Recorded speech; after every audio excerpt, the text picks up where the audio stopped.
Friday afternoon, and thank you so much for joining us on the third series of Inside Health, a program that has been made possible by the Zambia Association of Gynecologists and Obstetricians with the support from the International Federation of Gynecology and Obstetrics, FIGO. And so the program comes to you every Friday at 14 hours. The past 2 weeks, we have been looking at the legal framework of termination of pregnancy and the magnitude and consequences of unsafe abortions. So having understood the magnitude, today we want to look at prevention of unintended or unwanted pregnancy among adolescents. This topic is critical considering the fact that most invariably unsafe abortions are a result of unwanted or unplanned pregnancies.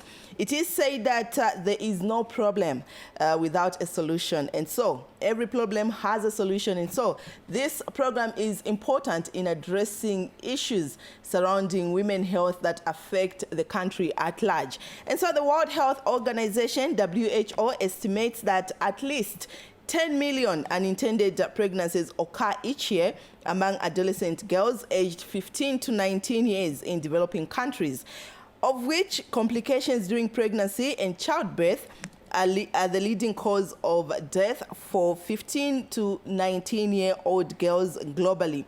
Furthermore, WHO estimates that 5.6 million abortions that occur each year among adolescent girls aged 15 to 19 years, 3.9 million are unsafe, contributing to maternal mortality, morbidity, and long-lasting health problems. And so to help us look at this important topic is Dr. Wyson Munga, who is here with me in studio. He is the consultant obstetrician and gynecologist, and I'm your host, Wenzum Leamola. Doc, thank you so much for your time. And obviously later we are going to open our phone lines so that you can call us for those important questions that you have for the doctor to address them. So Doc, first things first, before we get into the nitty-gritties of this discussion, could you explain to our viewers what unwanted pregnancy and unintended pregnancy is? Thank you very much. So these are just English words. Maybe we can break them down. Anything unwanted means that it doesn't matter how it happened. You just want it. You don't want it. So unwanted pregnancies are those pregnancies where after falling pregnant, it can be an adolescent, it can even be an adult person, it can be out of marriage, it can even be within marriage. And then the conclusion is that this is not wanted. While unplanned, sometimes may end up being wanted. You understand? It simply means that there was no plan at all that this pregnancy should come. But then after it has come, it can go either way. It can even be wanted and it goes up to delivery. But the unwanted ones are the most dangerous ones. Yeah, because someone will use whatever means because they don't want it, they want to get rid of it. So when we are talking about adolescent pregnancies, it's either most of them for adolescents, by the way, they are unwanted. Okay, but there are some other adolescents that are in marriage. Okay, and probably it is not just planned. Why I have said this is because adolescence is a wide range. Okay, adolescence, we are talking about age group of 10 up to 19. So you find for other adolescents that could be 18, 19, and they went into early marriage. Probably they didn't just plan to have yet they have. But those unwanted ones is where you hide even the pregnancy. You are like, how can I get rid of this? But ultimately, both of them, the bottom line is that most of them may end up, being unsafe abortions. So, Doc, can we say that planned pregnancies can also tend to become unwanted pregnancies? Yes. Sometimes people have planned, then after the pregnancy has occurred, there's a change of mind, maybe because of other circumstances. Then they say, actually, we do not want it. Okay. All right, let's understand it from a legal point of view. What is the legal age for sexual consent? So the legal age for sexual consent differs from country to country. For our Zambian scenario, the age of consent for sex is 16 years. Okay. 16 years. I wanted to explain something there. So already we are saying adolescence is 10 to 19. Then the legal age for consent for sex is 16, which means any sex below the birthday of 16, okay, if your birthday is tomorrow, your 16th birthday is tomorrow, and today you have sex, you are under 16, it becomes a defilement case. Okay. Even when they are both 16? It has to do with the birthday, the 16th birthday. No, but if the parties involved, even the man is below 16. Yeah, so our law caters for such where both parties involved are minors. They have their own way of dealing with them. Okay. But usually you find that the culprits, especially the male culprits, are usually older people that usually have sex with minors. But okay. When it's both minors, the law has prescribed how they deal with it. All right.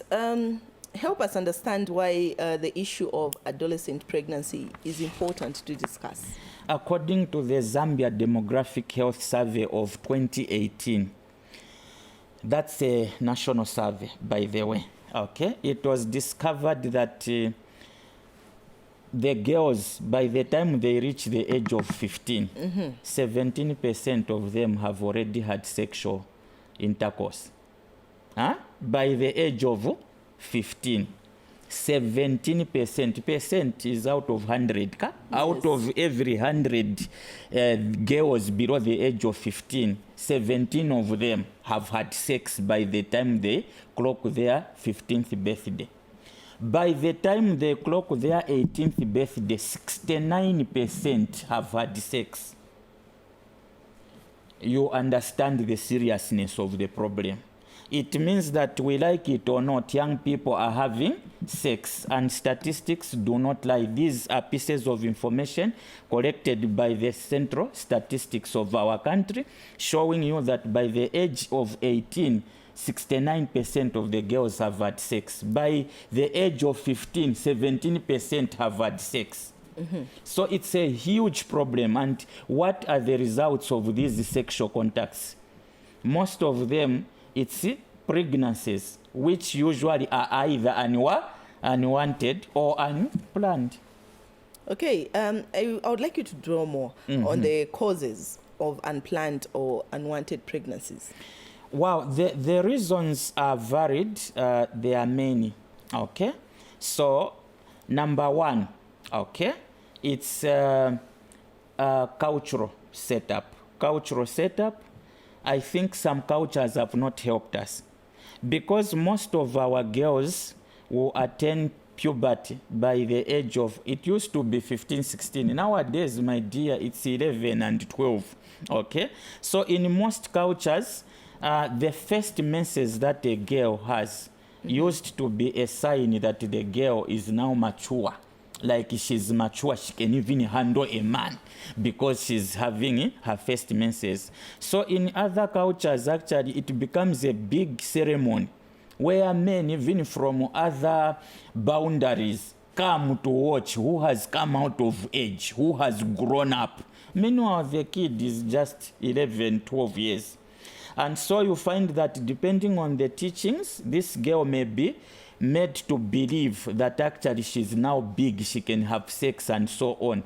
Having a menstrual menses is not a sign that you are old enough to have sex. It's just the natural makeup of the body that you have now started producing eggs. Your body is still young, your tissues are still young, and so on. Your mind is still not developed even to handle issues and consequences that come with sex and other things that follow. So culture, number one.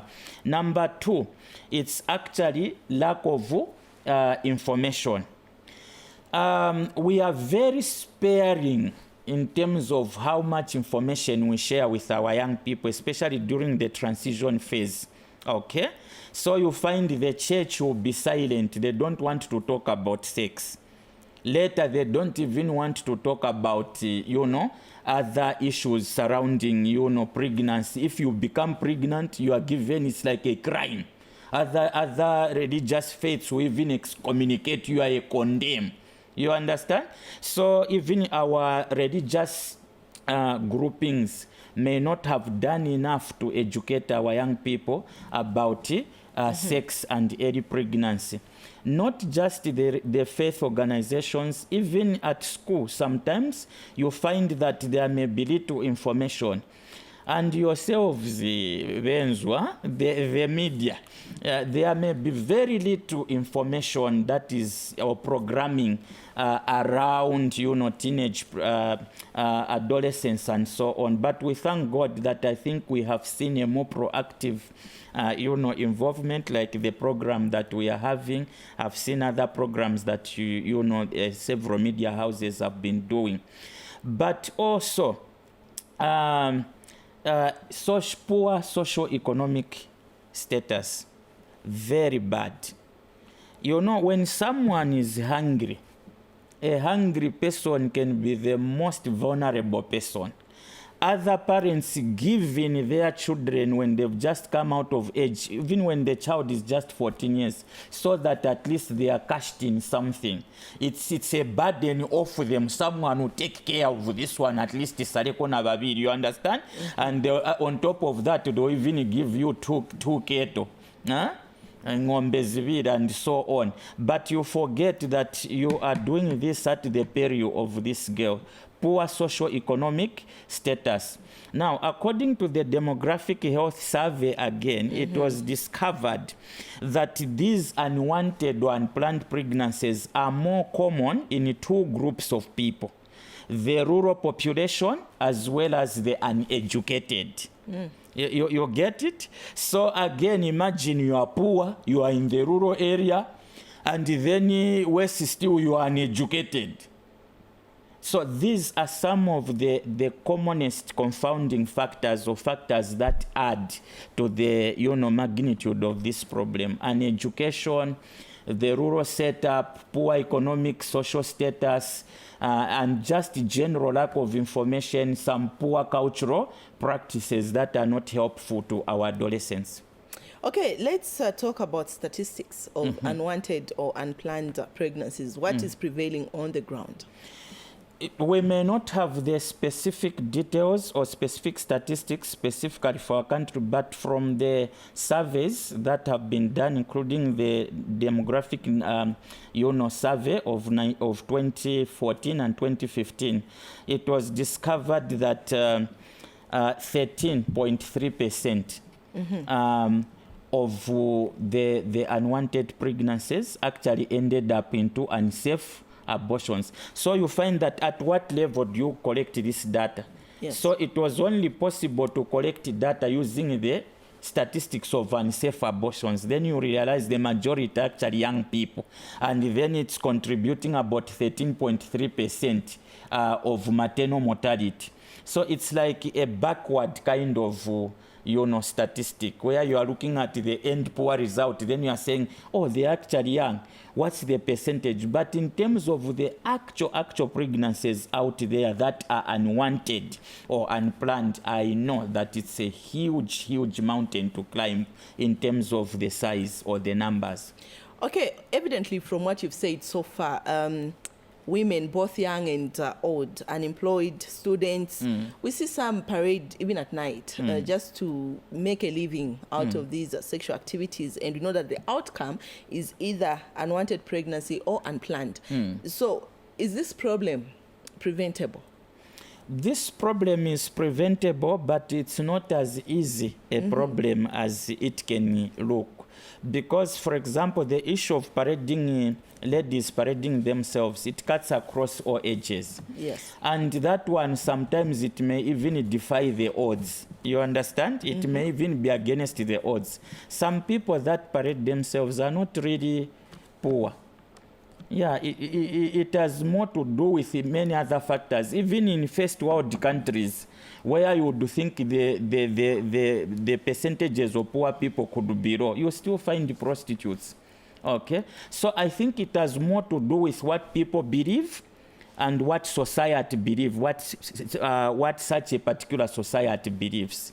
Okay, ultimately, all these lead to the same end result.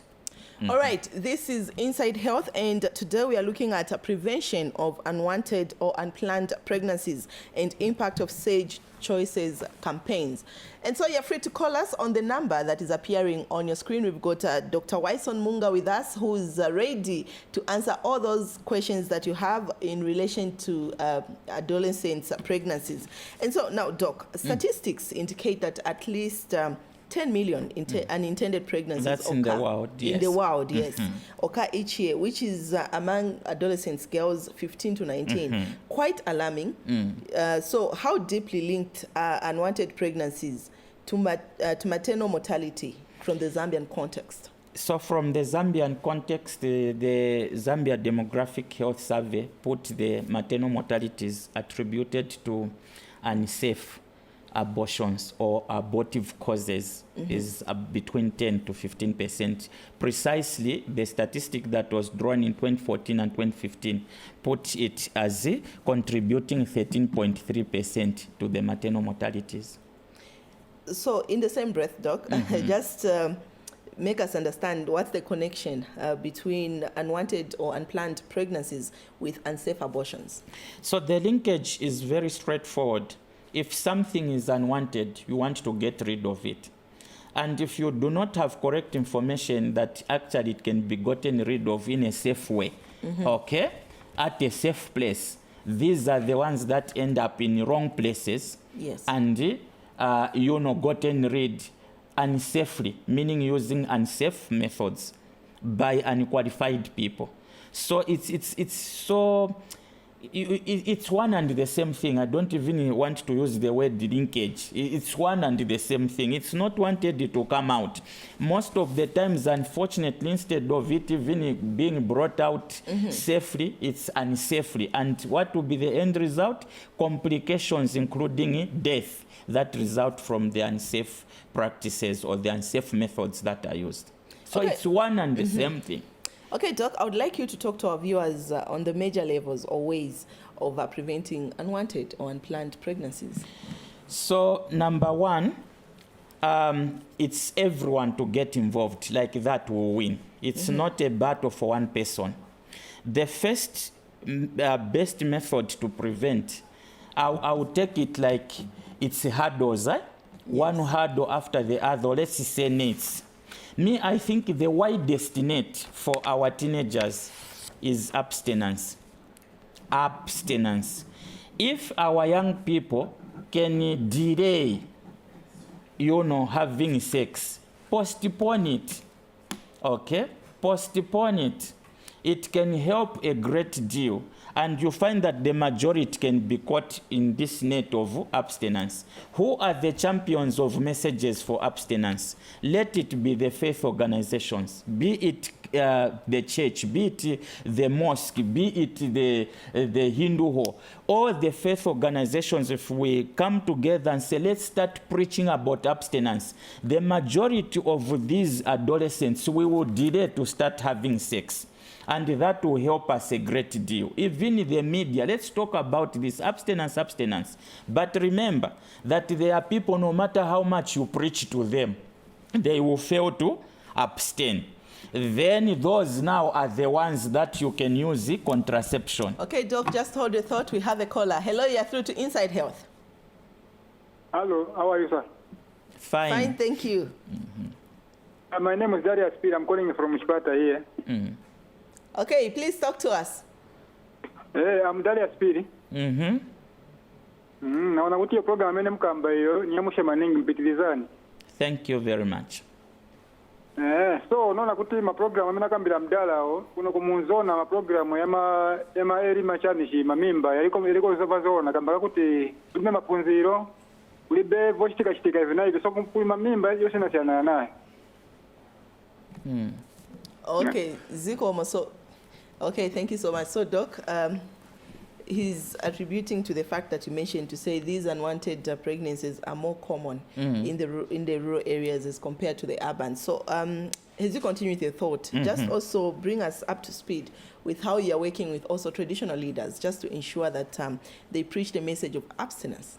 Thank you very much. So as I was saying, I think the biggest, because these are young people from 10 years to 19, you understand? So if the strength of our messaging, starting from the faith organizations, community leaders, traditional leaders can be chiefs, headmen, and so on. You understand?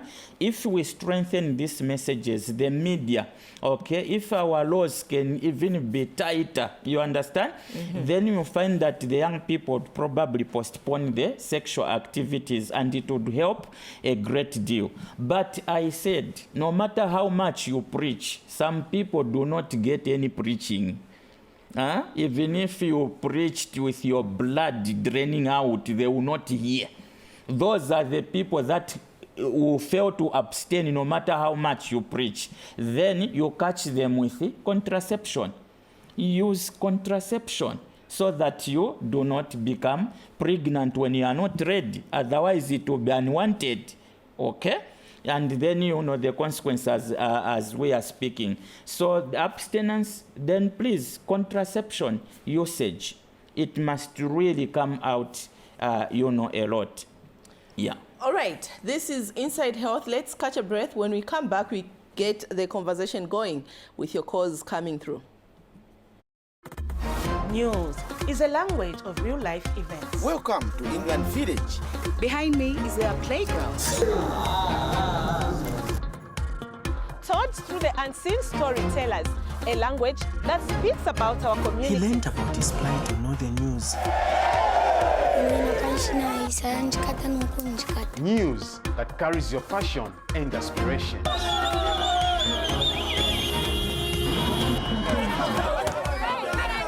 This tea process. Reaching out to the Northern region. Northern News. We are Northern News.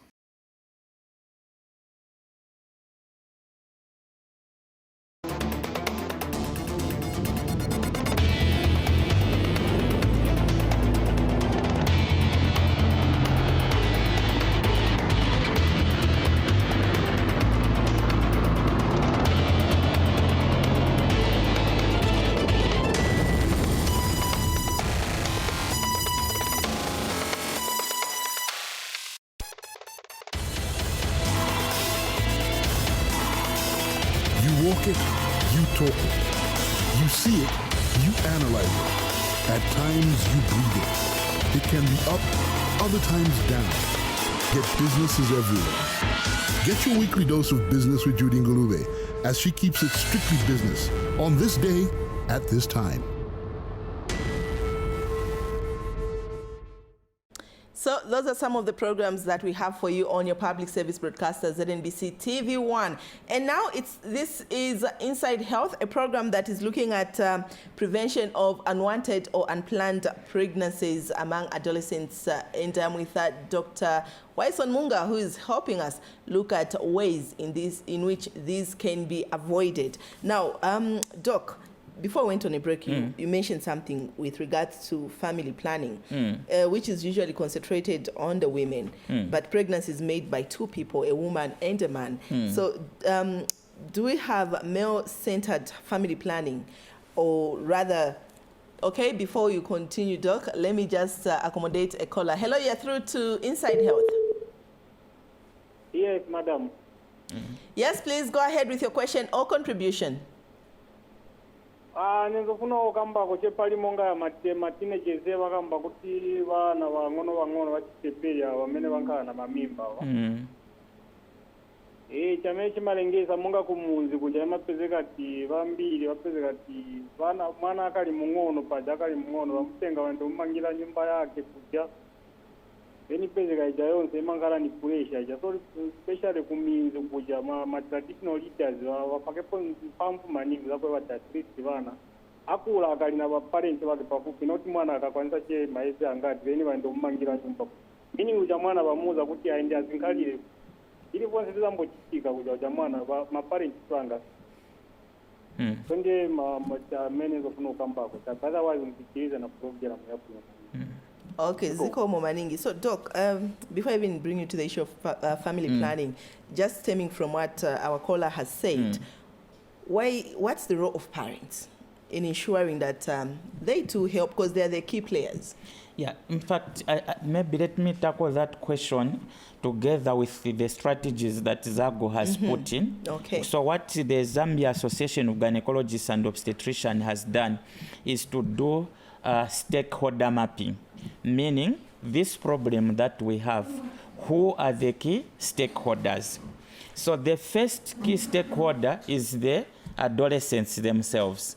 So the issue has been drawing programs that revolve around gathering the teenagers. Kukambirana, just to be open about things, talk to them, what are the issues? You'll be amused what pieces of information they bring out. So that together you start drawing strategies together with the very people that are affected, the adolescents. And so a lot of youth groupings have been identified and engaged with specific programs, some of them which are even being run by the youths themselves. Okay, to engage their peers at their level so that the message starts going across. Number two, the other key stakeholders are the parents, and it's our hope and trust that some of the programs that we have in the communities is to involve the parents as well, to discuss with them. We should not leave parenting to teachers. We should not leave parenting to the media or to the social media. Otherwise, you will not know what your children are consuming. So let us also be a bit open as parents to start talking about these things, of course, age specific to introduce these things. So that, when a child listens from the parent, it's very different if they listen from just a program like this. So the parents have got they've got a godly presence. It's a very respected presence. What a parent says, so parents, let's spend time with our children. I know it's a busy world, but let's create time. Let's discuss, chat with our parents. That's extremely important. The other key stakeholder we have identified, of course, are the traditional leaders. It can be at chief level or headman level. These people, they can define what happens in their environments and communities. We've had some chiefs that have had to withdraw people, young people that are already married. And they are withdrawn by the power of the traditional leadership. There are some areas in Zambia where when you go, even the young people know that you can't fall pregnant in this community, they will even excommunicate you. Where there are specific deliberate programs. Now, Zambia Association of Gynecologists and Obstetricians, having identified the traditional leaders, we've been having key messages, key meetings with traditional leaders in various areas of the location of the country, so that we strengthen the presence and guidance of the traditional leadership. The other key stakeholder we have identified is the church. Not that, in our circles, when we say the church, we mean the faith organizations, okay? Yeah, because the more the church becomes open and real, it can be the church, it can be the Muslims community, it can be the Hindus, the more we become real that sex is happening among our children and very young for that nature, we'll start talking about, we'll start coaching them, we'll start bringing out correct messages. The other key stakeholder is the media. The media is far-reaching. This program can be happening now, but it will be listened to even next year, because now you are on different platforms. You are on Facebook, you are on I don't know what, the world is so advanced. So, if the media also, as we have mapped them out and started, doing programs like this, we think that it's a good start. The strategies that we are using, I think, is a very good start.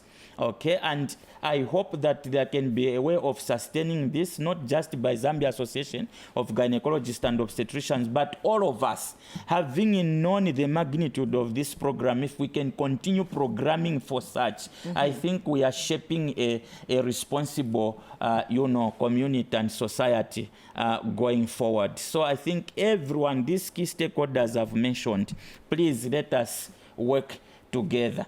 Okay, Doc, before we even talk about male birth control options in Zambia, let me ask you this question. Are family planning methods really working? Family planning, now, I don't want to use family planning. Family planning should be for married people because you are planning your family. How many children are we going to have? After how long, when we have this one, how long should we take before we have the other one? For the adolescents, there's no family planning. You are not yet in a family. Okay? There it's contraception. Anything that you can use to counter a pregnancy so that it doesn't cap.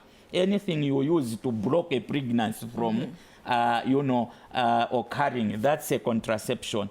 So, most contraceptive methods, unfortunately, they are for males, right? I mean, they are for females. For males, as at the moment, the biggest family plan, or not family contraceptive method, is barrier, which is the condom, okay? And those that want permanent, now that's usually for people that are in family and they've been satisfied with the number of children. Then they can do the permanent method thought, of Doc. BTL. Just hold your thought. Let's accommodate our caller. Hello, you're through to Inside Health. Yes, madam. Good afternoon. Afternoon, thank you. Please go ahead with your question or contribution.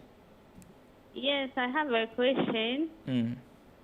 Last month, January, when I have my miscarriage, from last month, January 4th, until now, I haven't attended my period. So I wanted to find out from Doc, is it a possibility that I can be pregnant, but I have taken the test for the pregnancy, it came out negative. So I want to find out from the Doc. Okay. Okay, thank you so much. Thank you, Mama. If you have taken a pregnancy test and it's negative, it means you are not pregnant.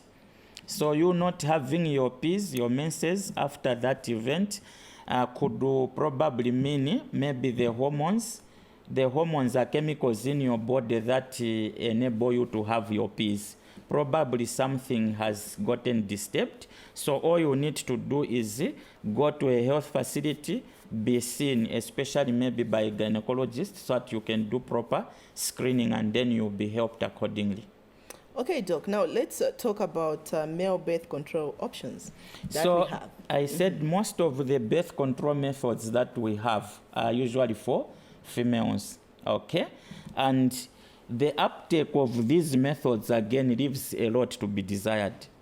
The studies that have been shown show that 99% of women and young ladies or adolescents are aware that you can prevent a pregnancy using contraception.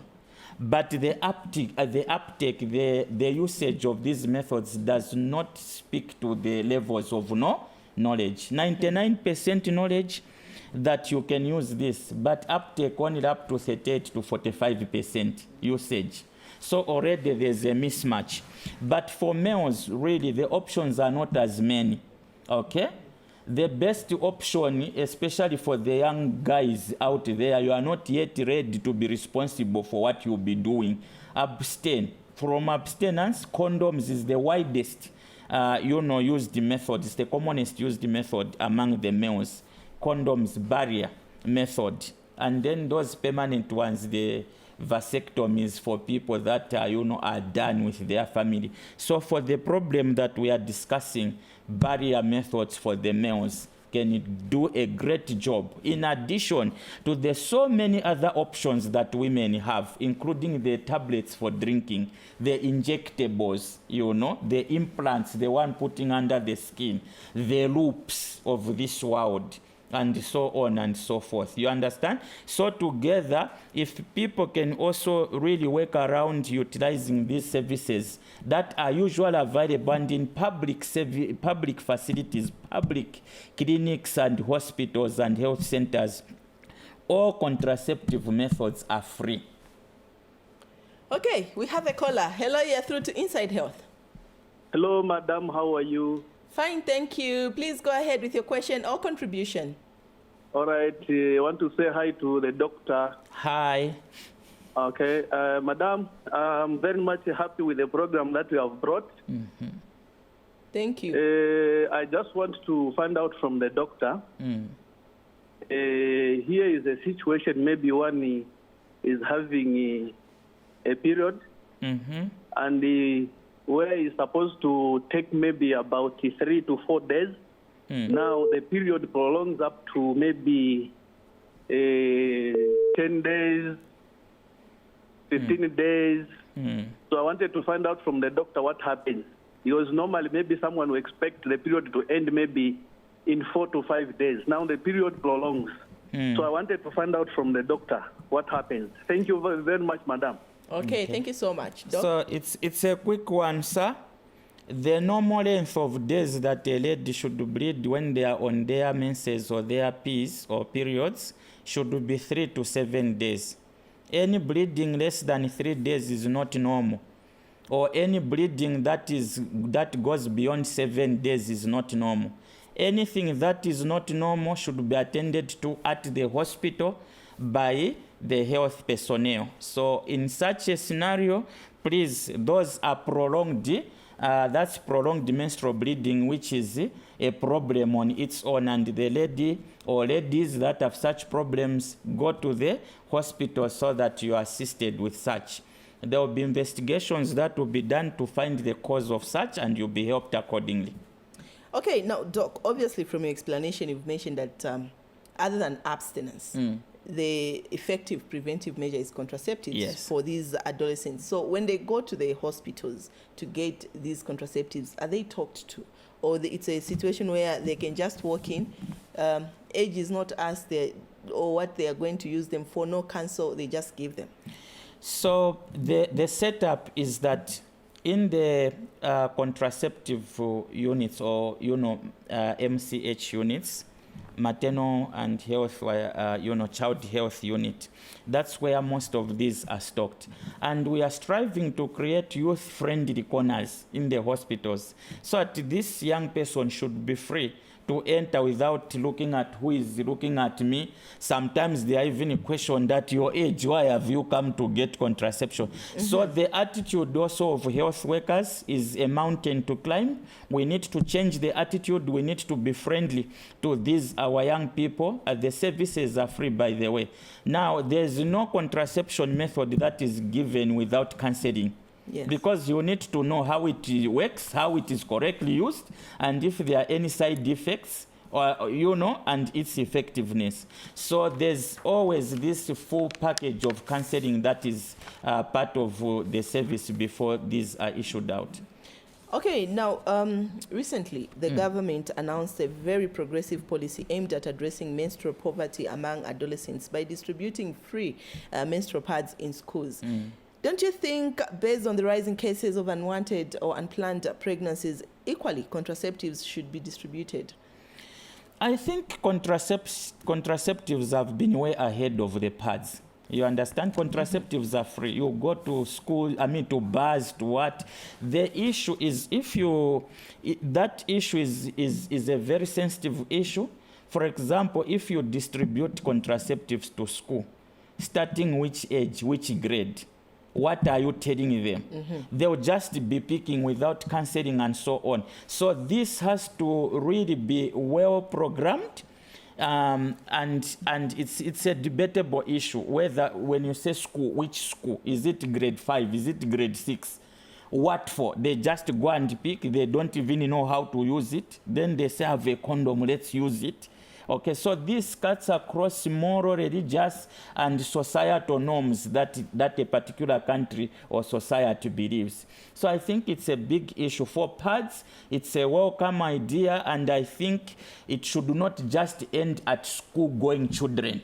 It should also include those that do not have access to school in the villages. That is the way to go. Otherwise, for sex, reproductive, healthy, whatever curriculum introduction, I think we may still need to go back to the drawing board and see what do we introduce at age-appropriate messaging level, and then so on and so forth, including the products. When can you distribute? You understand? Yes, Yeah. Doc. Let's accommodate our caller. Hello, you're through to Inside Health. Yes, Madam Mohammed. Afternoon. Thanks for calling us. Please talk to us. Madam, the four clips are kuri badogo. Doctor. Upon Nalekira in your taking 3 months. I'm a people here of Mashio number. I'm not yet to conceive. Yara Manisha 1 year, March, but then is there any problem? Okay, so that's why I was saying when you are being given a method of contraception, you must be given all the side effects and be cancelled. So one of the effects of the injectable and the one for 3 months is that there's usually a delay of return to fertility after you stop using it. And that delay can range from 6 months up to 1 year. Yeah, it's one of the expected side effects of the injectable, that you may delay to conceive after you stop using it. Okay, but if 1 year goes by and you are still failing to conceive, please seek medical attention.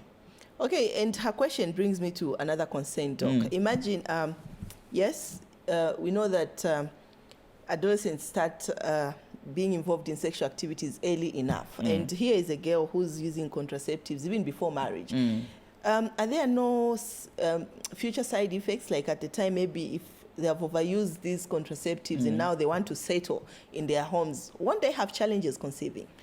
Well, some contraceptions, some contraceptive methods have obviously well-researched, information that will tell you that a very prolonged usage may cause you 1 or 2 problems.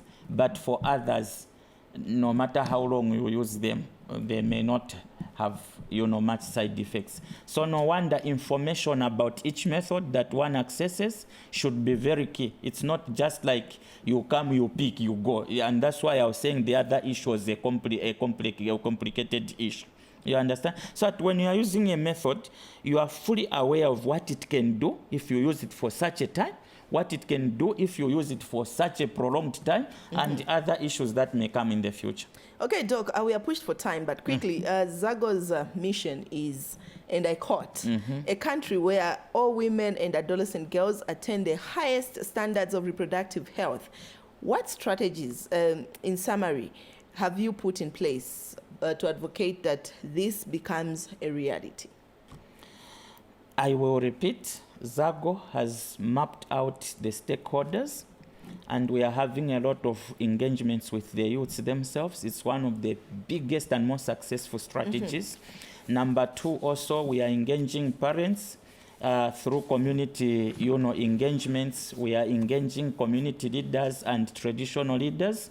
We are engaging the media like we are doing through this program. We are also engaging faith organizations and, also the lawmakers. So I think the net looks safe for now. Let's work at this together. With concerted effort, we can win the fight. Under 30 seconds, I want you to talk to the adolescent girls out there. You adolescent girl, if you are aged between 10 and 19, please take care of yourself. Okay? When you start having your peace, it doesn't mean now you are grown up, you can marry. No, you are still young. Use these early stages of your life to better your future. Focus on school. Focus on what can make you a better and responsible adult, not to be beggars. Please, adolescents, if you can, postpone. Don't start sex early. Push it to the future. Okay, but when you start again, when you are not ready or you do not want a pregnancy, use contraception. go to the hospital. They'll guide you through the various methods so that you do not become pregnant when you do not want or when you are not ready. Thank you. Growing up, Doc, I used to watch messages like abstinence iriche. I don't know where they have gone to. Hope Zago is going to resurrect that You can motion. say it again. Abstinence iriche. That's the message for you. Thank you so much, Dr. Munga, for your time. All right, today we've been looking at prevention of unwanted or unplanned pregnancies among adolescents, an issue that is of great concern, and hope the message has been loud and clear from the doctor. And the message that is going to be preached is the message of abstinence. We should be taken care of from all sectors of life. From me, Wenzum Leamola, until next week, same time, goodbye.